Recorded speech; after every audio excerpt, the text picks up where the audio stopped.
من أصحاب رسول الله رجال عشرة خير الناس بعد الرسل كرام بررة صدقوا العهد مع الرحمن فجزاهم فرحا ومسرة بشراهم بالجنة سبقت يا للبشرى يا للبشرى عامر وهو أبو عبيدة لم تستطع الدنيا أسره فتح الشام أمين الأمة عرف الناس جميعا قدره. السلام عليكم ورحمة الله. بسم الله الرحمن الرحيم. الحمد لله رب العالمين والصلاة والسلام على سيد الأنبياء والمرسلين وعلى آله وصحبه أجمعين أما بعد. ഏറെ സ്നേഹാദരവുകൾ നിറഞ്ഞ പ്രിയപ്പെട്ട സഹോദരങ്ങളെ സഹോദരിമാരെ, അല്ലാഹു സുബ്ഹാനഹു വ തആല മഹാന്മാരായ സ്വഹാബത്തിനെ കുറിച്ചുള്ള നമ്മുടെ സംസാരങ്ങൾ നമ്മിൽ നിന്ന് ഖബൂൽ ചെയ്യട്ടെ എന്ന് ആമുഖമായി ദുആ ചെയ്യുകയാണ്. ഫുജൈറ വാഫി അലുമിനി അസോസിയേഷൻ സംഘടിപ്പിക്കുന്ന ഈ മഹനീയമായ സംഗമം എന്തുകൊണ്ടും സ്തുത്യർഹമായ ഒരു പ്രോഗ്രാമായി, പരിപാടിയായി നമ്മൾ മനസ്സിലാക്കുകയാണ്. ഒരു പക്ഷേ സ്വഹാബിമാരെക്കുറിച്ച് നിരന്തരമായി നമ്മൾ കേൾക്കുന്നുണ്ടാകും. ബദരീങ്ങളെക്കുറിച്ചുള്ള ചർച്ചകളിൽ വളരെ പ്രശസ്തരായ, ആദ്യം പറയപ്പെടുന്ന കുറച്ച് സഹാബിമാരെക്കുറിച്ച് ചർച്ച ചെയ്യപ്പെടുകയും പറയപ്പെടുകയും ഒരു പക്ഷേ ഉണ്ടാകും. അതേസമയം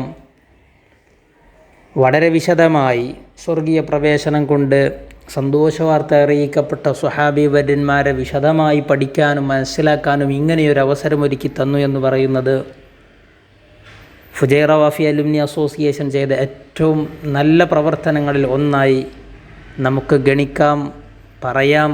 അള്ളാഹു അവരിൽ നിന്ന് ഖബൂൽ ചെയ്യട്ടെ എന്ന് നമുക്ക് ദുആ ചെയ്യാം. ഈ ഒരു സംരംഭത്തിൻ്റെ പിന്നിൽ പ്രവർത്തിച്ചു കൊണ്ടിരിക്കുന്ന പ്രിയപ്പെട്ട വാഫി സഹോദരങ്ങൾക്ക് അള്ളാഹു ദുനിയാവിലും ആഖിറത്തിലും മഹാന്മാരായ സച്ചരിതരായ സ്വഹാബി വര്യന്മാരുടെ കൂടെ സഹവാസം നൽകി സ്വർഗീയ പ്രവേശനം നൽകി അനുഗ്രഹിക്കട്ടെ.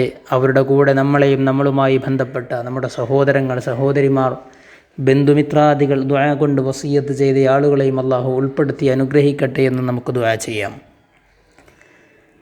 അമീനു ഹാദിഹിൽ ഉമ്മ, ഈ ഉമ്മത്തിൻ്റെ ഏറ്റവും വിശ്വസ്തനായ അൽ ഖവിയുൽ അമീൻ എന്ന് വിശേഷിപ്പിക്കപ്പെട്ട അബൂ ഉബൈദ ആമിർ ബിൻ അൽ ജറാഹ് റളിയല്ലാഹു അൻഹുവിനെ കുറിച്ച് പ്രാഥമികമായ ചില ചർച്ചകളാണ് കഴിഞ്ഞ സെഷനിൽ നമ്മൾ നടത്തിയത്. മഹാനവറുകളുടെ ഇസ്ലാമിക പ്രവേശനത്തോടു കൂടിയുള്ള ചരിത്രത്തിൻ്റെ ചില ഭാഗങ്ങൾ നമ്മൾ സൂചിപ്പിക്കുകയുണ്ടായി. രണ്ടാം ഘട്ടം ഹബിഷയിലേക്ക്, അബ്സീനിയയിലേക്ക് ഹിജറ പോയ സ്വഹാബി വര്യന്മാർ 2 പ്രാവശ്യം അബ്സീനിയയിലേക്ക് ഹിജറ പോയിട്ടുണ്ട്. ഒന്നാദ്യഘട്ടത്തിൽ അവിടെ പോയി ഹബിഷയിലായിരിക്കെ, അബ്സീനിയയിലായിരിക്കെ അവിടെ പറയപ്പെട്ടു, മക്കത്തെ ഇപ്പോൾ പ്രശ്നങ്ങളൊന്നുമില്ല, എല്ലാവരെയും സ്വീകരിക്കാൻ തുടങ്ങിയിട്ടുണ്ട്, എല്ലാവരെയും ഉൾക്കൊള്ളാൻ തുടങ്ങിയിട്ടുണ്ട്, ഇപ്പോൾ ശത്രുക്കളുടെ ശത്രുത അത്ര കഠിനമല്ല, എല്ലാവരെയും അവർ ഉൾക്കൊള്ളുന്നു എന്നൊക്കെ അവർക്കിടയിൽ പറയപ്പെട്ടപ്പോൾ, പ്രചരിപ്പിക്കപ്പെട്ടപ്പോൾ അത് സത്യമായിരിക്കും, ആ വാർത്ത ശരിയായിരിക്കുമെന്ന ധാരണയിൽ സ്വഹാബി വര്യന്മാർ ഹിജറ പോയ ആളുകൾ മക്കയിലേക്ക് തിരിച്ചു വരികയുണ്ടായി. പക്ഷേ നാട്ടിൽ വന്നപ്പോൾ സാഹചര്യങ്ങൾ തിരിച്ചായിരുന്നു. പഴയതുപോലെ തുടരുന്നു, ശത്രുത വർദ്ധിച്ചിട്ടുണ്ട്, അക്രമങ്ങളും പീഡനങ്ങളും കഠിനമായിട്ടുണ്ട് എന്ന് സ്വഹാബി വര്യന്മാർ തിരിച്ചറിഞ്ഞപ്പോൾ അവർ വീണ്ടും ഹബിഷയിലേക്ക്, അബ്സീനിയയിലേക്ക്, എത്യോപ്യയിലേക്ക് വീണ്ടും ഹിജറ പോവുകയുണ്ടായി. അങ്ങനെ രണ്ടാമത് ഹിജറ പോയ, അബ്സീനിയയിലേക്ക് ഹിജറ പോയ സംഘത്തിൽ ഉണ്ടായിരുന്നയാളാണ് നമ്മുടെ കഥാപുരുഷൻ ബഹുമാനപ്പെട്ട അബൂ ഉബൈദ റളിയല്ലാഹു അൻഹു. ദഹബി ഇമാം തൻ്റെ ചരിത്രഗ്രന്ഥത്തിൽ അദ്ദേഹം അവിടെ കൂടുതൽ താമസിച്ചിട്ടില്ല, കൂടുതൽ കാലം അവിടെ നിന്നിട്ടില്ല എന്ന് പ്രത്യേകം പറഞ്ഞതായി കാണാൻ സാധിക്കുന്നുണ്ട്. ഇൻകാന ഹാജറ ഇലൽ ഹബശതി ഫഇന്നഹു ലം യുത്തിൽ ബിഹ ലബ്സ് എന്നാണ് അദ്ദേഹം ചരിത്രഗ്രന്ഥത്തിൽ സൂചിപ്പിച്ചിട്ടുള്ളത്. അവിടെ കൂടുതൽ കാലം താമസിച്ചിട്ടില്ല എന്നതിൽ കാണാനും മനസ്സിലാക്കാനും സാധിക്കുന്നു. അതേസമയം മഹാനായ അബൂ ഉബൈദ റളിയല്ലാഹു അൻഹു മദീനയിലേക്ക് ഹിജറ പോകുമ്പോൾ മുഹമ്മദ് നബി സ്വല്ലല്ലാഹു അലൈഹി വസല്ലമ തങ്ങളുടെയും ബഹുമാനപ്പെട്ട സിദ്ദീഖ് റളിയല്ലാഹു അൻഹുവിൻ്റെയും ചരിത്രപ്രസിദ്ധമായ ഹിജറക്ക് മുമ്പ് കുറച്ച് സ്വഹാബികൾ മദീനയിലേക്ക് പോയിട്ടുണ്ടല്ലോ. അവിടുത്തെ രാഷ്ട്രീയ പരിസരം, സാമൂഹിക പരിസരം, അവിടെ കളമൊരുക്കാൻ, ഇസ്ലാമിക പ്രബോധന പ്രവർത്തനങ്ങൾക്ക് കളമൊരുക്കാൻ വേണ്ടിയായിരുന്നു സ്വഹാബിവര്യന്മാർ നേരത്തെ ഹിജറ പോയത്. ആ കൂട്ടത്തിൽ മഹാനായ അബൂ ഉബൈദ റളിയല്ലാഹു അൻഹു ഉണ്ടായിരുന്നു. മദീനയിൽ ചെന്നപ്പോൾ കുൽസൂം ബിനുൽ ഹദ്മൽ ഔസി എന്ന് പറയുന്ന സ്വഹാബിവര്യൻ്റെ വീട്ടിലാണ് മഹാനവറുകൾ താമസിച്ചത്. അവിടെയാണ് മഹാനവറുകൾ ഇറങ്ങിയത് എന്ന് ചരിത്രഗ്രന്ഥത്തിൽ കാണാൻ സാധിക്കുന്നു. അൻസാറുകൾക്കിടയിൽ മഹാനവറുകൾ ചെന്നിറങ്ങിയ ശേഷം അവർക്കിടയിൽ വലിയ സൗഹൃദ ബന്ധം സ്ഥാപിക്കാൻ അദ്ദേഹത്തിന് സാധിച്ചു. അവിടെ വലിയ വലിയ കൂട്ടുബന്ധങ്ങൾ, സൗഹൃദ ബന്ധങ്ങൾ അൻസാറുകളുമായി ഉണ്ടാക്കുവാനും മഹാനായ റസൂലുള്ളാഹി സ്വല്ലല്ലാഹു അലൈഹി വസല്ലമ തങ്ങൾ മദീനയിലേക്ക് എത്തുന്നതിന് മുമ്പ് അവിടെ മഹാനായ റസൂലിനെയും സിദ്ദീഖ് റളിയല്ലാഹു അൻഹുവിനെയും ഒക്കെ സ്വീകരിക്കാൻ പറ്റുന്നൊരു വലിയ സംഘത്തെ, വലിയൊരു വ്യൂഹത്തെ, മുസ്ലിം സമൂഹത്തെ, പ്രബോധക വൃന്ദത്തെ മഹാനവറുകളുടെ നേതൃത്വത്തിൽ സൃഷ്ടിക്കാൻ, രൂപപ്പെടുത്താൻ അവർക്ക് സാധിച്ചു എന്നത് വലിയ കാര്യമായിട്ട് നമ്മൾ മനസ്സിലാക്കേണ്ടതുണ്ട്. മഹാനായ മുസ്ലിം റളിയല്ലാഹു അൻഹു തൻ്റെ സ്വഹീഹിൽ ഉദ്ധരിക്കുന്ന ഒരു ഹദീസിൽ ഇങ്ങനുണ്ട്: عن أنس بن مالك رضي الله عنه أن رسول الله صلى الله عليه وسلم آخى بين أبي عبيدة بن الجراح وبين أبي طلحة رضي الله عنهم. رسول الله صلى الله عليه وسلم തങ്ങൾ അബൂ ഉബൈദ റളിയല്ലാഹു അൻഹുവും മഹാനായ അബൂ തൽഹ റളിയല്ലാഹു അൻഹു, അബൂ തൽഹ റളിയല്ലാഹു അൻഹുവിൻ്റെ പൂർണ്ണ നാമം സെയ്ദ് ബിൻ സഹ്ൽ ബിൻ അൽ അസ്വദ് അൽ ഖസ്റജി എന്നാണ്. ഖസ്റജി വംശജനായ, അൻസാറുകളിൽ ഔസും ഖസ്റജിയും ഉണ്ടല്ലോ. ബദരീങ്ങളുടെയൊക്കെ ചരിത്രം പരിശോധിക്കുമ്പോൾ നമുക്കത് പ്രത്യേകം മനസ്സിലാക്കാൻ സാധിക്കും. മുഹാജിരീങ്ങളായ ആളുകളും അൻസാറുകളായ ആളുകളും മാത്രമാണ് ബദർ യുദ്ധത്തിൽ പങ്കെടുത്തിട്ടുള്ളത്. മുഹാജിറുകളുടെ എണ്ണം കൃത്യമായി പറയപ്പെട്ടിട്ടുണ്ട്, അൻസാറുകളുടെ എണ്ണവും പറയപ്പെട്ടിട്ടുണ്ട്. അൻസാറുകളിൽ തന്നെ ഔസ് ഗോത്രത്തിൽ നിന്നുള്ള ആളുകളെയും ഖസ്റജ് ഗോത്രത്തിൽ നിന്നുള്ള ആളുകളെയും വേർതിരിച്ചുകൊണ്ട് തന്നെ എണ്ണം കൃത്യമായി പറയപ്പെട്ടതായി ചരിത്ര ഗ്രന്ഥങ്ങളിൽ നമുക്ക് കാണാൻ സാധിക്കും. അത് നമ്മുടെ ചർച്ചാ വിഷയമല്ലാത്തതുകൊണ്ട് അവിടേക്ക് നമ്മൾ കൂടുതൽ പ്രവേശിക്കുന്നില്ല. മഹാനായ അബൂ തൽഹ റളിയല്ലാഹു അൻഹു അഥവാ സെയ്ദ് ബിൻ സഹ്ൽ ബിൻ അൽ അസ്വദ് റളിയല്ലാഹു അൻഹു ഖസ്റജി ആയിരുന്നു. ആ അബൂ തൽഹ റളിയല്ലാഹു അൻഹുവുമായിട്ടാണ് മഹാനായ അബൂ ഉബൈദത്ത് ബിൻ ആമിർ അൽ ജറാഹ് റളിയല്ലാഹു അൻഹുവും സൗഹൃദം സ്ഥാപിച്ചിരുന്നത്, ഏകോദര സഹോദരങ്ങളായി ജീവിച്ചിരുന്നത് എന്ന് മഹാനായ മുസ്ലിം റളിയല്ലാഹു അൻഹു തൻ്റെ സ്വഹീഹിൽ ഉദ്ധരിച്ചതായി അനസ് ബിൻ മാലിക് റളിയല്ലാഹു അൻഹു റിവായത്ത് ചെയ്യുന്ന ഹദീസിലൂടെ നമുക്ക് പഠിക്കാൻ സാധിക്കുന്നു. ഈ സൗഹൃദ ബന്ധത്തിൻ്റെ ചരിത്ര പ്രാധാന്യം എന്താണ്? അതുകൂടി നമ്മൾ ഈ ഒരു കൂട്ടത്തിൽ, ഈ ഒരു ചർച്ചയുടെ ഭാഗമായി മനസ്സിലാക്കേണ്ടതുണ്ട്. ഇതൊരു കേവല സൗഹൃദമല്ല, കേവലം ഒരു ഫ്രണ്ട്ഷിപ്പല്ല. ഇത് ചരിത്രത്തിലൊരു പക്ഷേ ഇങ്ങനെ ഒരു സൗഹൃദത്തിൻ്റെ ചരിത്രം നമുക്ക് കാണാൻ സാധിക്കില്ല.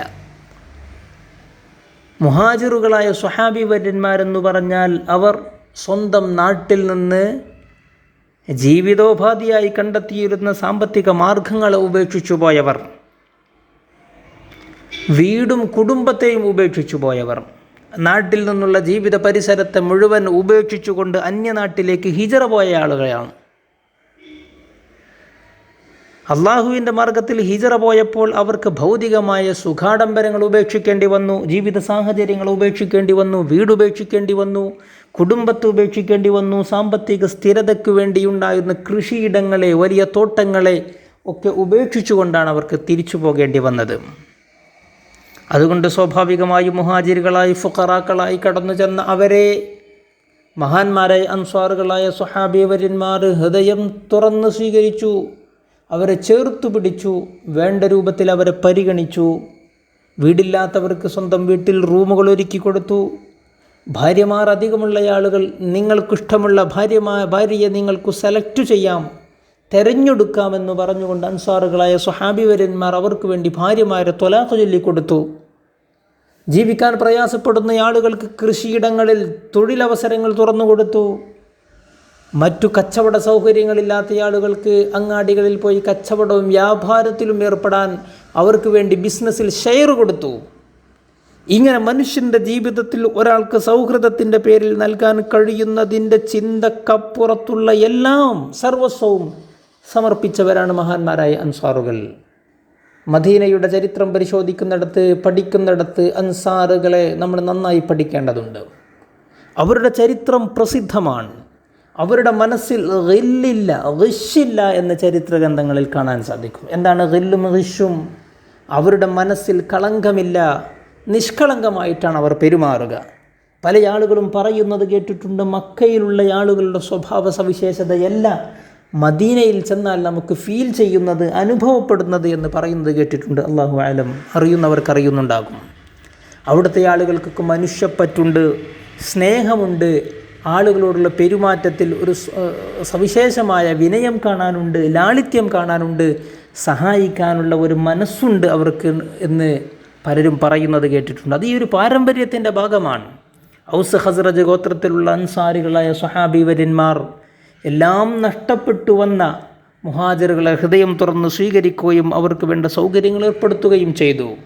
എത്രത്തോളം എന്ന് വെച്ചാൽ നമ്മളൊക്കെ ആലോചിക്കണം, നമ്മുടെ നാട്ടിലേക്ക് മറ്റൊരാൾ കടന്നു വന്നാൽ നമ്മൾ അദ്ദേഹത്തെ വിദേശിയായി കാണുന്നു, പരദേശിയായി കാണുന്നു, അന്യസംസ്ഥാനക്കാരനായി കാണുന്നു. ഒക്കെ വ്യത്യസ്തങ്ങളായിട്ട് നമ്മൾ കാണാൻ ശ്രമിക്കുന്നുവെങ്കിലും നമ്മുടെ മനസ്സിൻ്റെ പോരായ്മയാണ്.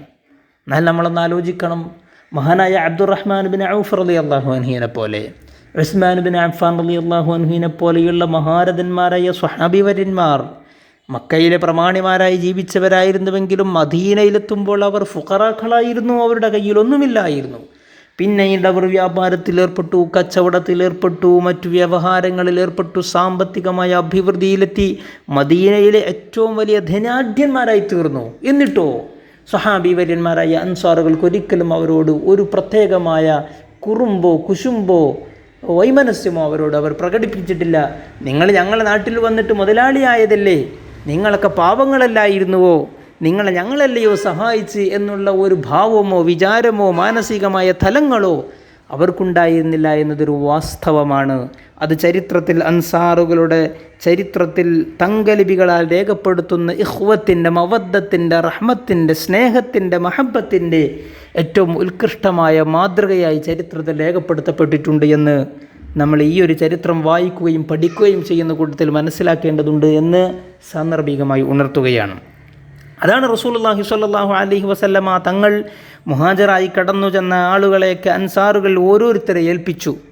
ഓരോരുത്തരും അവരെങ്ങനെ ശ്രദ്ധിക്കണം, സാഹോദര്യം നിലനിർത്തണം എന്നൊക്കെ പഠിപ്പിച്ചു കൊടുത്തു. അങ്ങനെയാണ് അവർ ജീവിച്ചത്. മഹാനായ അബൂ അയ്യൂബ് അൻസാരി റളിയല്ലാഹു അൻഹുവിൻ്റെ ചരിത്രം നമുക്കറിയാൻ പറ്റും. റസൂലുള്ളാഹി തങ്ങൾ ഹിജ്റ പോയപ്പോൾ റസൂലുള്ളാഹി തങ്ങളുടെ ഒട്ടകം മുട്ടുകുത്തിയത് അബൂ അയ്യൂബ് അൻസാരി തങ്ങളുടെ വീട്ടിലായിരുന്നുവല്ലോ. അവിടെ 7 മാസത്തോളം റസൂലുള്ളാഹി തങ്ങൾ താമസിച്ചു എന്ന ചരിത്രത്തിലുണ്ട്. അങ്ങനെ കടന്നു വന്ന ആളുകൾക്ക് വിദേശികളാണെന്നതിൻ്റെ പേരിൽ മാറ്റി നിർത്താതെ സ്നേഹത്തോടെ ജ്യേഷ്ഠാനുജന്മാരെപ്പോലെ സഹോദരങ്ങളെപ്പോലെ കണ്ടു പെരുമാറി മഹാനായ അബൂ ഉബൈദ റളിയല്ലാഹു അൻഹുവിനോട് അത്തരം സൗഹൃദത്തിൻ്റെ പാലം പണിതത് ബഹുമാനപ്പെട്ട അബൂ തൽഹ അഥവാ സെയ്ദ് ബിൻ സഹൽ ബിൻ അസ്വദ് അൽ ഖസ്റജി റളിയല്ലാഹു അൻഹു ആയിരുന്നുവെന്ന് നമ്മൾ മനസ്സിലാക്കേണ്ടതുണ്ട്. ഇബ്നു സഅദ് റളിയല്ലാഹു അൻഹുവുമായി ബന്ധപ്പെട്ട് ഒരു കാര്യം മഹാനായ അബൂ ഉബൈദ റളിയല്ലാഹു അൻഹുവിൻ്റെ ജീവിതത്തിലെ സുഹദിനെക്കുറിച്ച്, പരിത്യാഗത്തെക്കുറിച്ച് പരാമർശിക്കുന്നത് നമുക്ക് കാണാൻ സാധിക്കുന്നുണ്ട്. മഹാനായ ഇബ്നു സഅദ് റളിയല്ലാഹു അൻഹു പറയാണ്, ഉമർ റളിയല്ലാഹു അൻഹു അബൂ ഉബൈദ റളിയല്ലാഹു അൻഹുവിന് 4000 ദീനാർ, അല്ലെങ്കിൽ ചരിത്രത്തിൽ ഒരിടത്ത് 400 ദീനാർ എന്നും കാണുന്നുണ്ട്. എന്തുതന്നെയായാലും അല്പം സ്വർണ്ണ നാണയങ്ങൾ മഹാനായ അബൂ ഉബൈദ റളിയല്ലാഹു അൻഹുവിന് വേണ്ടി മഹാനായ ഉമർ ബിൻ ഖത്താബ് റളിയല്ലാഹു അൻഹു, ഇസ്ലാമിക ഖിലാഫത്തിൻ്റെ 2ാമത്തെ ഖലീഫ ഉമർ റളിയല്ലാഹു അൻഹു, മഹാനായ ഉമർ ബിൻ ഖത്താബ് റളിയല്ലാഹു അൻഹു അത് അയച്ചു കൊടുത്ത ദൂതനോട് പറഞ്ഞു, നിങ്ങളൊരു കാര്യം ചെയ്യണം, അബൂ ഉബൈദ റളിയല്ലാഹു അൻഹുവിന് അത് കൊടുത്തതിന് ശേഷം അദ്ദേഹം എന്തു ചെയ്യുന്നു എന്ന് പരിശോധിക്കണം. മാറി നിന്ന് പരിശോധിച്ചാൽ മതി. സ്വാഭാവികമായും അദ്ദേഹം അത് പരിശോധിച്ചു. മഹാനായ അബൂ ഉബൈദ റളിയല്ലാഹു അൻഹു തനിക്ക് മഹാനായ ഉമർ റളിയല്ലാഹു അൻഹു കൊടുത്തയച്ച എല്ലാ സ്വർണ്ണ നാണയങ്ങളും പാവപ്പെട്ട ആളുകൾക്ക് വിതരണം ചെയ്തു. ഖസ്സമഹ ഇല്ലാ ഷൈഅ, അല്പം ദിനാറുകൾ ഒഴിച്ച്. അത് തൻ്റെ ഭാര്യ പറഞ്ഞിരുന്നു. അബൂ ഉബൈദ റളിയല്ലാഹു അൻഹുവിൻ്റെ ഭാര്യ പറഞ്ഞിരുന്നു, അല്പം സ്വർണ്ണ നാണയം ഇവിടെ വെക്കുന്നത് നല്ലതാണ്, നമ്മുടെ വീട്ടാവശ്യത്തിന്, ജീവിത കാര്യങ്ങൾക്ക് വേണ്ടി അത് അത്യാവശ്യമാണെന്ന് നിർബന്ധം പറഞ്ഞപ്പോൾ മഹാനായ അബൂ ഉബൈദ റളിയല്ലാഹു അൻഹു ആ പറയപ്പെട്ടതല്ലാത്ത ബാക്കി മുഴുവൻ സംഗതികളും സ്വദഖ ചെയ്തു. പാവപ്പെട്ട ആളുകൾക്ക് നൽകി, അവരെയൊക്കെ സഹായിച്ചു, ഔദാര്യം ചെയ്തുവെന്ന് മഹാനായ ഇബ്നു സഅദ് റളിയല്ലാഹു അൻഹു പറയുന്നതായിട്ട് ചരിത്രത്തിൽ കാണാൻ സാധിക്കുന്നുണ്ട്. സഹോദരങ്ങളെ, ഈ വിവരം ഉമർ റളിയല്ലാഹു അൻഹു അയച്ച ദൂതൻ ഉമർ റളിയല്ലാഹു അൻഹുവിനോട് പറഞ്ഞപ്പോൾ ഉമർ റളിയല്ലാഹു അൻഹു പറഞ്ഞു, അൽഹംദുലില്ലാഹില്ലദീ ജഅല ഫിൽ ഇസ്ലാമി മൻ യസ്നഉ ഹാദാ. അല്ലാഹുവിനാണ് സർവസ്തുതിയും. പരിശുദ്ധമായ ഇസ്ലാമിൽ ഇങ്ങനെയൊക്കെ ചെയ്യുന്ന ആളുകളെ ഉണ്ടാക്കിയ അല്ലാഹുവിനാണ് സർവസ്തുതിയുമെന്ന്. ഈ പരിശുദ്ധമായ ഇസ്ലാമിൻ്റെ ദിവ്യ സന്ദേശങ്ങളെ ഉൾക്കൊണ്ട ആളുകൾ, അത് നെഞ്ചേറ്റിയ ആളുകൾ ഇങ്ങനെയൊക്കെയാണ് പരിത്യാഗികളായി ജീവിതം മുന്നോട്ട് നയിക്കുക എന്നതിൻ്റെ ഏറ്റവും വലിയ സൂചനയാണ്. അതിനുള്ള ഏറ്റവും വലിയ അംഗീകാരമാണ് മഹാനായ ഉമർ ഇബ്നുൽ ഖത്താബ് റളിയല്ലാഹു അൻഹു ആ സംഭവം, ഈ ഒരു വാർത്ത കേട്ടപ്പോൾ നൽകിയ മറുപടിയിൽ നിന്ന് നമ്മൾ മനസ്സിലാക്കേണ്ടത്. മഹാനായ അബൂ ഉബൈദ റളിയല്ലാഹു അൻഹുവിൻ്റെ ആപ്തവാക്യങ്ങളായി ചില മനോഹരമായ ഉപദേശങ്ങൾ, മൗഇലത്തുകൾ നമുക്ക് ചരിത്രത്തിൽ കാണാൻ സാധിക്കുന്നുണ്ട്. മഹാനവറുകൾ പറഞ്ഞു, മുഅ്മിനീങ്ങളുടെ ഹൃദയങ്ങളെക്കുറിച്ച്, ഹൃദയത്തിൻ്റെ ഗുണങ്ങളെക്കുറിച്ച് മഹാനായ അബൂ ഉബൈദ റളിയല്ലാഹു അൻഹുവിൻ്റെ ഉപദേശങ്ങളിലെ ചില വാക്യങ്ങൾ വിശുദ്ധമായ ഗ്രന്ഥങ്ങളിലൂടെ, ചരിത്ര കിതാബുകളിൽ നമുക്ക് കാണാൻ സാധിക്കും. മഹാനവറുകൾ മുഅ്മിനീങ്ങളുടെ ഹൃദയങ്ങളെക്കുറിച്ച് പറഞ്ഞു, മസലു ഖൽബിൽ മുഅ്മിനി മസലുൽ ഉസ്ഫൂർ യതഖല്ലബു കുല്ലു യൗമിൻ കദാ വകദാ മറത്തൻ. മുഅ്മിനീങ്ങളുടെ ഹൃദയം എന്ന് പറഞ്ഞാൽ പക്ഷികളുടെ ഹൃദയങ്ങൾ പോലെയാണ്, പക്ഷിക്കുഞ്ഞുങ്ങളുടെ ഹൃദയങ്ങൾ പോലെയാണ് മുഅ്മിനീങ്ങളുടെ ഹൃദയം. യതഖല്ലബു കുല്ലു യൗം, എല്ലാ ദിവസവും ഹൃദയം അങ്ങോട്ടും ഇങ്ങോട്ടും ഇങ്ങനെ ചാഞ്ഞും ചെരിഞ്ഞും മറിഞ്ഞുകൊണ്ടിരിക്കും. മുഅ്മിനീങ്ങളുടെ ഹൃദയം അങ്ങനെയാണ്. വിഷമങ്ങളുണ്ടാകും, അപ്പോൾ ഹൃദയത്തിൻ്റെ താളമൊന്ന് തെറ്റും. സന്തോഷങ്ങളുണ്ടാകും, അപ്പോൾ മറ്റൊരു ഭാഗത്തേക്ക് ഇങ്ങനെ അങ്ങോട്ടും ഇങ്ങോട്ടും തഖല്ലുബാകും, മറിയും. കൽബ് എന്നുള്ള വാക്കു തന്നെ തഖല്ലുബ്, മറിയ, അങ്ങോട്ടും ഇങ്ങോട്ടും ഇങ്ങനെ ചെരിയും തിരിയും മറിയൊക്കെ ചെയ്യുന്നത് കൊണ്ടാണല്ലോ ആ ഹൃദയത്തിന് ആ വാക്ക് തന്നെ അറബിയിൽ നൽകിയിട്ടുള്ളത്. അതാണ് മഹാനായ അബൂ ഉബൈദ റളിയല്ലാഹു അൻഹു പഠിപ്പിച്ചത്. മുഅ്മിനീങ്ങളുടെ ഹൃദയം എന്ന് പറയുന്നത് മസലുൽ ഉസ്ഫൂർ, പക്ഷികളെ പോലെയാണ്. യതഖല്ലബു, പക്ഷികൾ അങ്ങോട്ടും ഇങ്ങോട്ടും ഇങ്ങനെ പാറി നടക്കുമ്പോൾ അങ്ങോട്ട് ചെരിയുന്നത് പോലെ ഇങ്ങോട്ടും ചെരിഞ്ഞ് ആനന്ദത്തിൽ പാറിപ്പറക്കുന്നത് നമ്മൾ കാണാറുണ്ടല്ലോ. അതുപോലെയാണ് മുഅ്മിനീങ്ങളുടെ ഹൃദയമെന്ന്. മറ്റൊരു വാക്യം ഇങ്ങനെയാണ്, ഏറ്റവും മനോഹരമായ, നമ്മൾ പഠിപ്പിക്കേണ്ട, നമ്മൾ ചിന്തിക്കേണ്ട ഒരു വലിയ ആപ്തവാക്യം, മൗഇലത്ത്, ഉപദേശമായിട്ടൊന്ന് കാണുന്നുണ്ട്. തഹ്ലീഖത്ത്, നാശമെന്ന് പറയുന്നത് ഹുവ അൻ യദ്നുബ്, ഒരു മനുഷ്യൻ തെറ്റു ചെയ്യലാണ്. സുമ്മ ലാ യഅമലു ബഅദഹു ഖൈറാ ഹത്താ യഹ്ലുക്, ഒരു മനുഷ്യൻ്റെ നാശമെന്ന് പറയുന്നത്, ഒരു മനുഷ്യൻ്റെ ജീവിതത്തിൽ ഏറ്റവും വലിയ വിപത്ത്, നാശമെന്ന് പറയുന്നത് അൻ യദ്നുബ്, അവന് തെറ്റു ചെയ്യലാണ്, കുറ്റം ചെയ്യലാണ്. മനുഷ്യനാണ്, സ്വാഭാവികമായും മനുഷ്യൻ്റെ ഭാഗത്ത് നിന്ന് തെറ്റുകളും കുറ്റങ്ങളൊക്കെ സംഭവിക്കുക എന്നുള്ളതൊരു സ്വാഭാവികമായ കാര്യമാണ്. പക്ഷെ അതല്ല വിഷയം. ഒരാളങ്ങനെ തെറ്റു ചെയ്തു കഴിഞ്ഞാൽ ആ തെറ്റു ചെയ്തതിനു ശേഷം പിന്നെ അവൻ്റെ കാര്യം സുമ്മ ലാ യഅമലു ബഅദഹു ഖൈറ, പിന്നെ അതിനുശേഷം ഒരു നന്മയും ചെയ്യാതെ മരണപ്പെട്ടു പോകലാണ് ഒരു മനുഷ്യൻ്റെ നാശമെന്ന് പറയുന്നത് എന്ന് മഹാനായ അബൂ ഉബൈദ ആമിർ ഇബ്നുൽ ജറാഹ് റളിയല്ലാഹു അൻഹു മുസ്ലിം സമൂഹത്തെ പഠിപ്പിക്കുന്നതായി കാണാൻ സാധിക്കുന്നു. സഹോദരങ്ങളെ, നമ്മളൊരു കാര്യം മനസ്സിലാക്കണം. ഒരു മനുഷ്യൻ അവൻ്റെ ജീവിതത്തിൽ സ്വാഭാവികമായും തെറ്റു ചെയ്യും. തെറ്റുന്നതിനെ മഹാന്മാരായ പണ്ഡിതന്മാർ റസൂലുള്ളാഹി സ്വല്ലല്ലാഹു അലൈഹി വസല്ലമ തങ്ങളുടെ ഹദീസ് ഉദ്ധരിച്ചുകൊണ്ട് വിശദീകരിച്ചിട്ടുള്ളത്, അൽ ഇസ്മു മാ ഹാക സദറക്, നിൻ്റെ മനസ്സിൽ ചൊറിച്ചിൽ, അസ്വസ്ഥതകൾ ഉണ്ടാക്കുന്ന കാര്യമാണ് തെറ്റ്, കുറ്റമെന്ന് പറയുന്നത്. വകരിഹ്ത അൻ യത്വലിഅ അലൈഹിന്നാസ്, ജനങ്ങളെങ്ങാനും അറിയുക, ആ കാര്യം ഞാൻ ചെയ്തു പോയല്ലോ, അത് ജനങ്ങളറിയുക എന്നുള്ളതിനെ വെറുക്കുകയും ചെയ്യുന്ന കാര്യം എന്തെങ്കിലുമുണ്ടോ, അതാണ് തെറ്റ്, കുറ്റമെന്ന് പറയുന്നത് എന്ന് മഹാനായ റസൂലുള്ളാഹി സ്വല്ലല്ലാഹു അലൈഹി വസല്ലമ തങ്ങൾ നമ്മെ പഠിപ്പിച്ചിട്ടുണ്ട്. നമ്മളൊരു കാര്യം ചെയ്തു, അത് ചെയ്തു കഴിഞ്ഞപ്പോൾ നമ്മുടെ മനസ്സിനൊരു അസ്വസ്ഥത, അയ്യോ ചെയ്തത് ശരിയായില്ലല്ലോ, അങ്ങനെ ചെയ്യേണ്ടിയിരുന്നില്ല, അത് ചെയ്തത് കുറച്ച് ഇത്തിരി ഓവറായിപ്പോയല്ലോ, അങ്ങനെ ചെയ്യേണ്ടിയിരുന്നില്ല എന്ന് അസ്വസ്ഥപ്പെടുന്നതിന്, അതിനാണ് ഇസ്മ്, തെറ്റ്, കുറ്റമെന്ന് പറയുന്നത് എന്ന് റസൂലുള്ളാഹി തങ്ങൾ പഠിപ്പിച്ചതിന് ശേഷം അതിന് അടിവരയിട്ടുകൊണ്ട് അടുത്ത പോയിൻ്റ് കൂടി റസൂലുള്ളാഹി തങ്ങൾ വിശദീകരിക്കുകയാണ്. വകരിഹ്ത അൻ യത്വലിഅ അലൈഹിന്നാസ്, അത് ജനങ്ങളുടെ അടുത്തേക്ക് ആ വിഷയം എത്തുക, അവരറിയുക എന്നതിനെ നീ വെറുക്കുകയും ചെയ്യുന്നുണ്ടെങ്കിൽ അതിനാണ് തെറ്റ് എന്ന് പറയുന്നത്. തെറ്റ് എന്ന് പറയുന്ന കാര്യം മനുഷ്യനെ സംബന്ധിച്ചിടത്തോളം സ്വാഭാവികമായും കടന്നു വരും. ചെറുതും വലുതുമായ തെറ്റുകളും കുറ്റങ്ങളൊക്കെ മനുഷ്യൻ സ്വാഭാവികമായും ചെയ്യും. അള്ളാഹു നമ്മെ കാത്തു രക്ഷിക്കട്ടെ. അങ്ങനെ തെറ്റുകൾ ചെയ്തു കഴിഞ്ഞാൽ ജനങ്ങളിൽ ഏറ്റവും നല്ല മനുഷ്യരെന്ന് പറയുന്നത് തെറ്റു ചെയ്തിരിക്കെ അതിന് തൗബ ചെയ്ത് മടങ്ങുന്നവരാണെന്നും ഷഫീഉൽ വറ ത്വഹ റസൂലുള്ളാഹി സ്വല്ലല്ലാഹു അലൈഹി വസല്ലമ തങ്ങൾ നമ്മെ പഠിപ്പിച്ചിട്ടുണ്ട്. മഹാനായ അബൂ ഉബൈദ തങ്ങൾ പഠിപ്പിക്കുന്നത്, ഒരു മനുഷ്യനെ തെറ്റു ചെയ്തിരിക്കെ പിന്നെ അതിനുശേഷം ഒരു നന്മയും ചെയ്യാതെ പിന്നെയും തെറ്റിൽ തന്നെ ആമഗ്നനായി തുടരുന്നുവെങ്കിൽ അവനാണ് ജീവിതത്തിൽ ഏറ്റവും വലിയ നാശമെന്നാണെന്ന് മഹാനായ അബൂ ഉബൈദ ആമിർ ഇബ്നുൽ ജറാഹ് റളിയല്ലാഹു അൻഹു നമ്മെ പ്രത്യേകം പഠിപ്പിക്കുകയാണ് സഹോദരങ്ങളെ. മഹാനായ അബൂ ഉബൈദ റളിയല്ലാഹു അൻഹു മറ്റൊരിടത്ത് വിശദീകരിക്കുന്നുണ്ട്, ഞാനൊരു കബ്ശ്, ഒരു ആടിനെ പോലെയായിരുന്നുവെങ്കിൽ,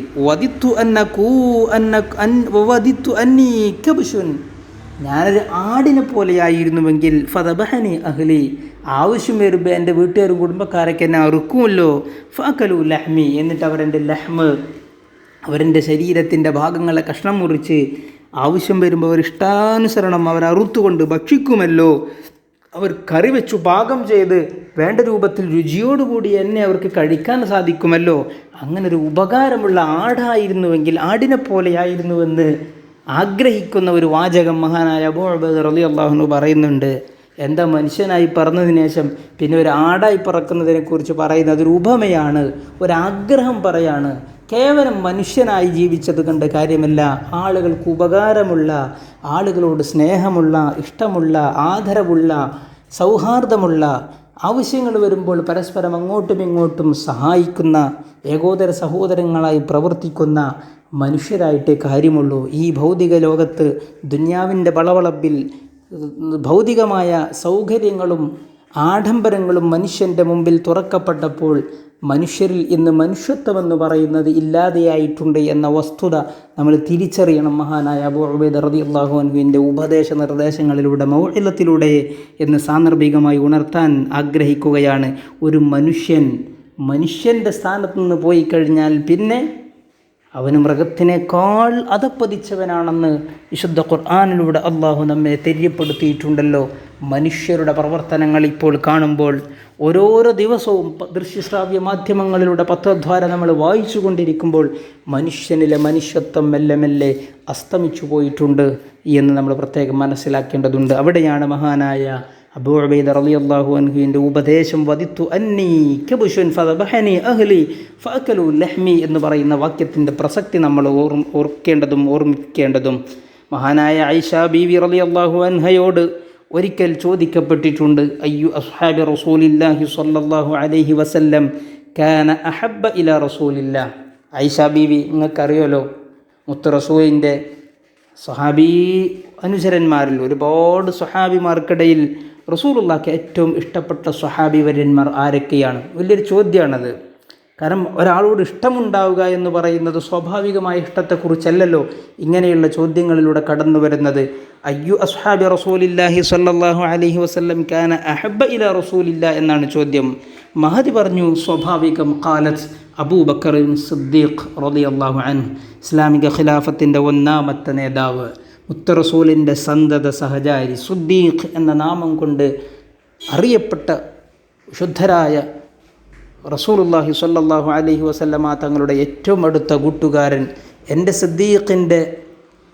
സിദ്ദീഖിൻ്റെ ഈമാൻ ഒരു തുലാസിലും ലോകത്തുള്ള മുഅ്മിനീങ്ങളുടെ ഈമാൻ മറ്റൊരു തുലാസിലും വെച്ചാൽ എൻ്റെ സിദ്ദീഖ് റളിയല്ലാഹു അൻഹുവിൻ്റെ ഈമാനിക ആവേശവും ഈമാനിൻ്റെ തൂക്കവും മറ്റുള്ളവരെക്കാൾ കൂടുതലായിരിക്കുമെന്ന് ഷഫീഉൽ വറ ത്വഹ റസൂലുള്ളാഹി സ്വല്ലല്ലാഹു അലൈഹി വസല്ലമ തങ്ങൾ വിശേഷിപ്പിച്ച ആ സിദ്ദീഖ് റളിയല്ലാഹു അൻഹു ആണ് റസൂലുള്ളാഹിക്ക് ഏറ്റവും ഇഷ്ടമുള്ളയാളെന്ന് മഹദിയായ ആയിഷ ബീവി പറഞ്ഞു.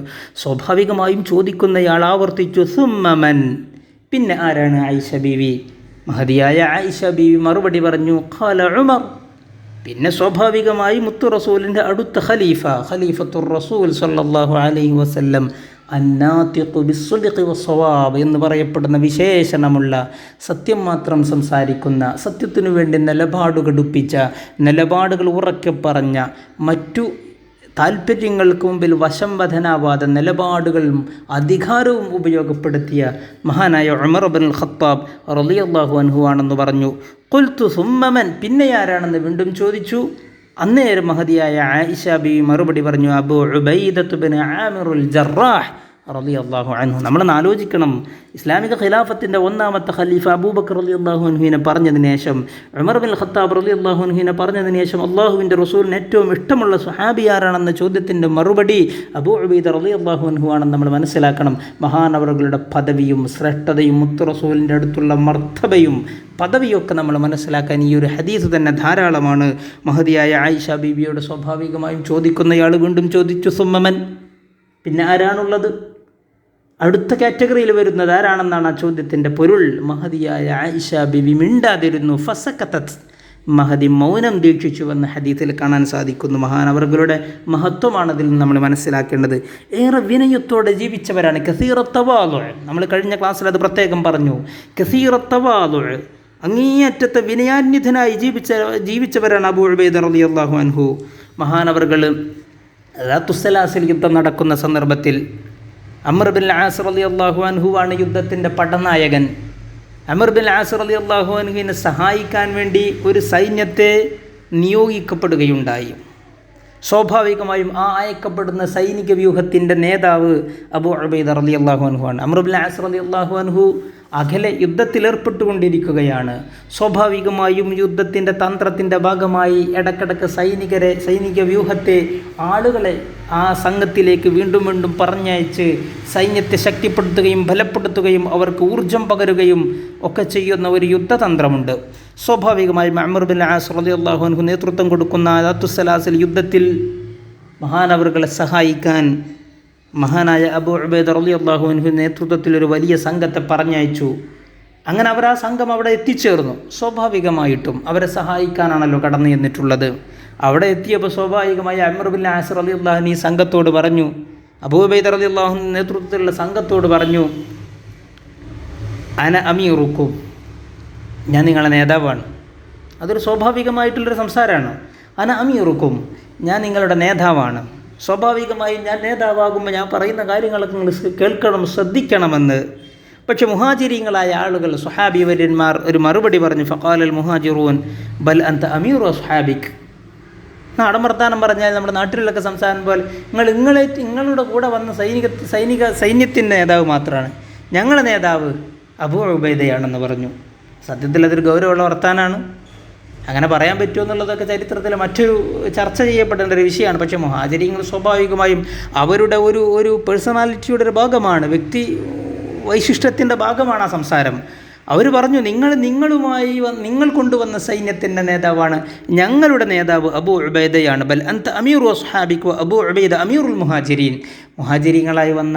മുഹാജിരീങ്ങളായ സ്വഹാബികളായ ഞങ്ങളുടെ നേതാവ് അബൂ ഉബൈദയാണെന്ന് മറുപടി പറഞ്ഞു. അതവർക്കിടയിൽ ചെറിയൊരു കശപിശയുണ്ടാക്കി. ആ വർത്താനം ഏതായാലും ശരിയാവില്ലല്ലോ എന്നുള്ള നിലയിൽ അവർക്കിടയിൽ ഒരു സംസാരമുണ്ടാക്കി. സംസാരം ഇങ്ങനെ തുടർന്നു. ഈ സംസാരം ഇങ്ങനെ തുടർന്നപ്പോഴാണ് അബൂ ഉബൈദ റളിയല്ലാഹു അൻഹു വിഷയം ശ്രദ്ധിക്കുന്നത്. എന്താണ് ഒരു ചെറിയൊരു കശപിശ, ചെറിയൊരു വർത്താനം അങ്ങോട്ടും ഇങ്ങോട്ടൊക്കെ നടക്കുന്നുണ്ടല്ലോ എന്ന് അബൂ ഉബൈദ റളിയല്ലാഹു അൻഹു ശ്രദ്ധിച്ചു. വിഷയം എന്താണെന്ന് കേട്ടു. സ്വാഭാവികമായും അബൂ ഉബൈദ തങ്ങളുമായി ബന്ധപ്പെട്ടാണ് വിഷയത്തിൻ്റെ ചർച്ചയെന്ന് അദ്ദേഹത്തിന് തിരിച്ചറിഞ്ഞു.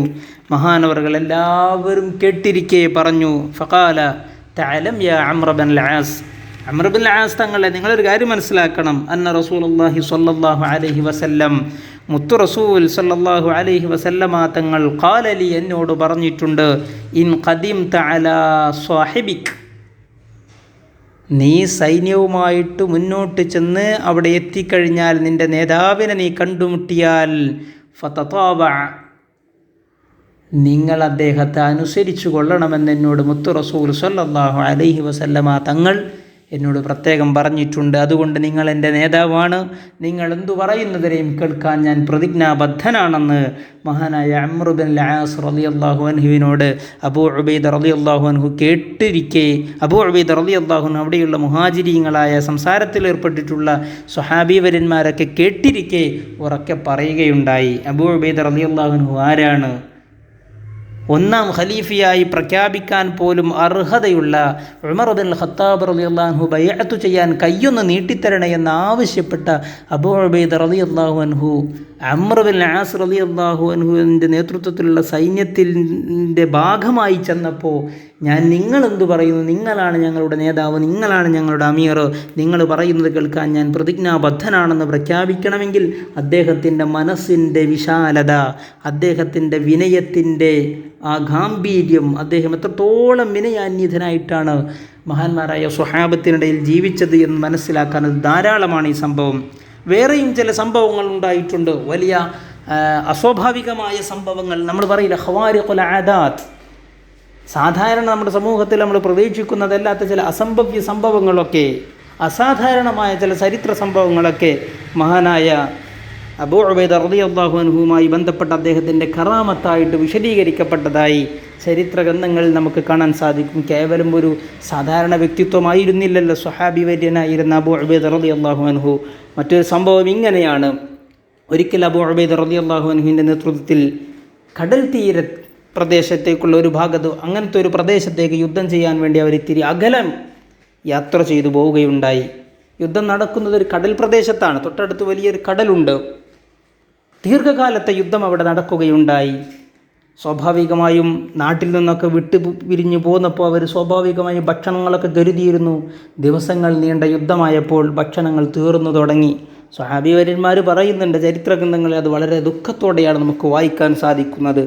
ഞങ്ങൾ ഭക്ഷണമൊക്കെ കൊണ്ടുപോയിരുന്ന ഈത്തപ്പഴമൊക്കെ കഴിഞ്ഞു, ഞങ്ങളുടെ പാത്രങ്ങളിലൊക്കെ ഞങ്ങളുടെ കൊട്ടകളിലൊക്കെ ഉണ്ടായിരുന്ന ഈത്തപ്പഴങ്ങളൊക്കെ കഴിഞ്ഞ് അബൂ ഉബൈദ റളിയല്ലാഹു അൻഹു ഓരോ ദിവസവും ഓരോരുത്തർക്ക് ഓരോ ഈത്തപ്പഴം കൊടുക്കുന്ന രൂപത്തിലേക്ക് ഞങ്ങളുടെ ഭക്ഷണ വസ്തുക്കളൊക്കെ തീർന്നുപോയി. ഞങ്ങൾ ചെറിയ കുഞ്ഞുങ്ങൾ അകലിൽ നിന്ന് പാല് കുടിക്കുന്നത് പോലെ ഈത്തപ്പഴത്തിൻ്റെ ചാറ്, ഈത്തപ്പഴത്തിൻ്റെ നീര് കുടിച്ചുകൊണ്ട് ദിവസങ്ങൾ മുന്നോട്ട് കൊണ്ടുപോകാൻ തുടങ്ങി. അത്രയും വിഷമങ്ങളിലേക്ക് ഞങ്ങൾ എത്തിച്ചേർന്നു. സ്വാഭാവികമായും ഞങ്ങളുടെ മുമ്പിൽ ഒരു പ്രതിസന്ധി കടന്നു വന്നപ്പോൾ അബൂ ഉബൈദ റളിയല്ലാഹു അൻഹു പറഞ്ഞു, നമുക്ക് കടൽ തീരത്തേക്ക് പോയി നോക്കാം, കടലിൻ്റെ വക്കത്ത് പോയി നിന്ന് നോക്കാമെന്ന്. സ്വഹാബി വര്യന്മാരെ കൂട്ടി കടൽ തീരത്ത് ചെന്ന് നിന്നപ്പോൾ അവിടെ അവർക്കൊരു വലിയൊരു മത്സ്യത്തെ കാണാൻ സാധിച്ചു. ചരിത്രത്തിലൊക്കെ കാണുന്നത് ലർബ് എന്ന പദമാണ്. ഫഇദാ ഹൂത്തുൻ മിസ്ല ലർബ് എന്നാണ്. ചെറിയൊരു കുന്നുപോലെ എന്തോ ഒന്നിങ്ങനെ മുന്നിൽ പ്രത്യക്ഷപ്പെട്ടു. അവരെന്തോ കുന്നാണെന്ന് തന്നെയാണ് കരുതിയത്. ചെന്ന് നോക്കുമ്പോൾ വലിയൊരു മത്സ്യമാണ്. ഫഇദാ ഹൂത്തുൻ, വലിയൊരു മത്സ്യമായിരുന്നു അത്. സ്വാഭാവികമായും സ്വഹാബിവര്യന്മാർ അതിൻ്റെ പിന്നാലെ കൂടി നോക്കി, കൗതുകത്തോടെയാണ് കൂടി നോക്കിയത്. ഇവരാണെങ്കിൽ വിശന്നു വലഞ്ഞ ആളുകളാണ്, എന്തു ചെയ്യുമെന്നറിയാതെ വലിയ വിഷമത്തിലുമാണ്. നോക്കുമ്പോൾ ഒരു മത്സ്യമാണത്. സ്വഹാബിവര്യന്മാർ അബൂ ഉബൈദ റളിയല്ലാഹു അൻഹുവിനോട് സമ്മതം ചോദിച്ചു, നമുക്കിത് കഴിക്കല്ലേ എന്ന് ചോദിച്ചു.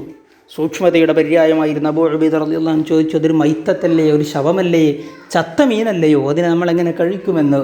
പിന്നെ മഹാനവറുകളുടെ മനസ്സിൽ അള്ളാഹു തോന്നിപ്പിച്ചു, നിങ്ങൾക്ക് ധൈര്യമായിട്ടത് കഴിക്കാം.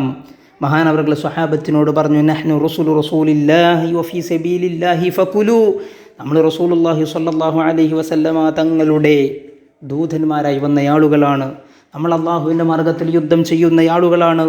അതുകൊണ്ട് ഫനഹ്നു റസൂലില്ലാഹി വഫീ സബീലില്ലാഹി ഫകുലു, അള്ളാഹുവിൻ്റെ മാർഗത്തിൽ യുദ്ധം ചെയ്യുന്നവരായതുകൊണ്ട് നമുക്ക് ആ ഭക്ഷണം കഴിക്കാൻ പറ്റും. ഫകുലു, നിങ്ങളെല്ലാവരും നന്നായി ഭക്ഷണം കഴിച്ചോളൂ എന്ന് പറഞ്ഞു. ചരിത്രത്തിൽ ഇങ്ങനെ രേഖപ്പെടുത്തിയിട്ടുണ്ട്, 18 ദിവസം ആ ഭക്ഷണം കഴിച്ചാണ് മഹാന്മാരായ സ്വഹാബിവര്യന്മാർ യുദ്ധത്തിലേർപ്പെട്ടത് എന്ന്. അവർക്ക് ഊർജം സംഭരിക്കാൻ സാധിച്ചത് ആ മത്സ്യം കഴിച്ചുകൊണ്ടായിരുന്നു. വലിയ തിമിംഗലത്തെ പോലെയുള്ള വലിയ മത്സ്യമായിരുന്നു അത്.